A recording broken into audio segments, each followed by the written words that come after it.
I will guide you to the latest updates of the current economic power shift that has been happening for the latter parts of 5 years. In the past few years, there has been a change of perspective on which countries hold economic powers. What was once a landscape that was dominated by Western and European countries is now steadily shifting into Asian regions and the so-called Global South. This shift definitely has significant implications, not only for trade markets, but also for global governance, international relations, and regional development.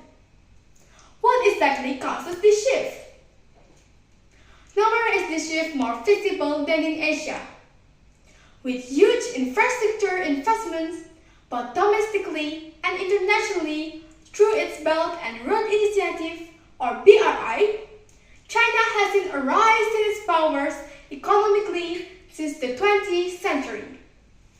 Since its launch back in 2013, BRI has spanned across Asia, Africa, and Europe, and it has linked over 60 countries in a web of trade and investment.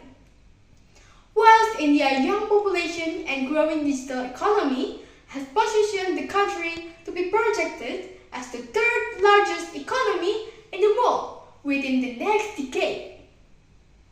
Seeing its potential, major tech companies have started investing in India, and its government has started to prioritize the reliance on its resources with the Make in India initiative. Southeast Asian countries like Indonesia, Vietnam, and the Philippines are also gaining attraction in terms of investment. SEA countries are becoming attractions because of their growing manufacturing bases and youthful workforces, particularly Vietnam, since many see that it can be an alternative to China's rising labor costs due to the ongoing trade tensions with the West. Although Western countries still hold influential powers, it's hard to say that there hasn't been a decline ever since the 2008 financial crisis. It exposed vulnerabilities within a Western financial system, which led to a lot of skepticism towards neoliberal economic models. Meanwhile, other emerging economies weathered the crisis relatively well and continued to grow. The COVID-19 pandemic further highlighted weaknesses in Western supply chains and governance. In contrast, many Asian countries, particularly in East Asia, managed to contain the virus more effectively and recover faster economically. This divergence further accelerated the economic shift. One of the clear signs of a changing economic order is the trend toward the dollarization. For decades, the US dollar has been the dominant global currency, used in most international trade and held as a reserve currency by central banks around the world. However, several countries are now actively seeking alternatives. Russia and China, for instance, have increased the use of their own currencies in bilateral trade.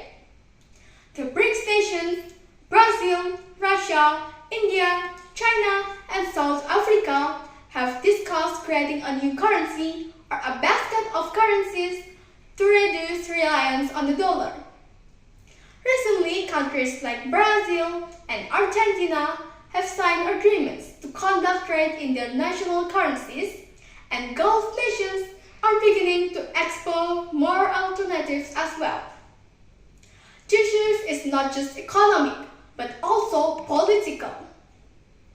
Many countries view dollar dependence as a form of vulnerability, especially given the ability of the US to impose sanctions and exert financial pressure through its control of global financial systems. The BRICS grouping has also become a symbol of this shifting power dynamic.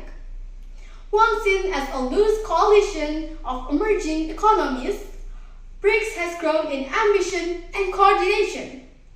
In 2023, BRICS announced the expansion of its membership to include countries like Saudi Arabia, Iran, Ethiopia, Egypt, and Argentina, transforming into BRICS Plus. This expansion signals its desire to create a counterbalance to the G7 and traditional Western-led institutions like the IMF and World Bank. BRICS has also launched its own financial institutions, such as New Development Bank or NDB, to provide alternatives to Western-dominated lenders.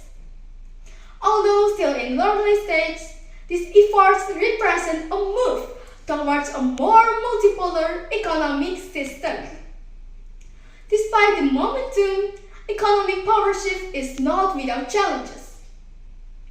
Many emerging economies face internal issues, such as political instability, inequality, and environmental degradation.